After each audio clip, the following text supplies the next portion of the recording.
Gandhidham railway પોલીસે તાત્કાલિક અસરથી હત્યાના આરોપીને પકડી પાડી ધોરણસરની કાર્યવાહી હાથ ધરી। યુપીના આરોપીને યુપી જઈ પકડી લાવી અને તેમની સામે શિક્ષાત્મક કાર્યવાહી કરવામાં આવી હતી। ગાંધીધામ રેલવે પોલીસની ટીમે હત્યાના આરોપીને ગણતરીના કલાકોમાં ઝડપ્યો।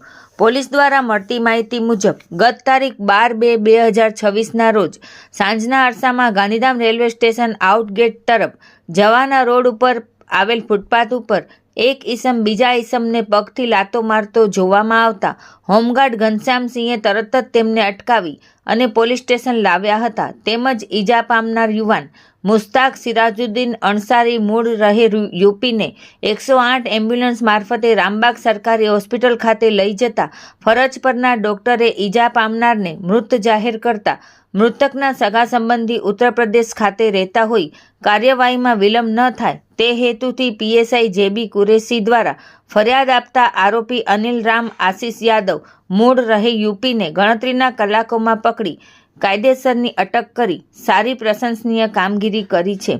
આ કામગીરીમાં PI P R Solanki, PSI J B Kureshi, HC Rajubhai Narayanbhai, HC Amardeepsinh Kiritsinh, HC Ramdevsinh Surpalsinh, PC Kanabhai Mansukhbhai, PC Vikramsinh Laxmanji, PC Shaileshbhai Madevbhai, PC Kalpeshbhai Rajubhai તથા એચજી ઘનશ્યામસિંહ વાળાએ મહત્વની ભૂમિકા ભજવી હતી।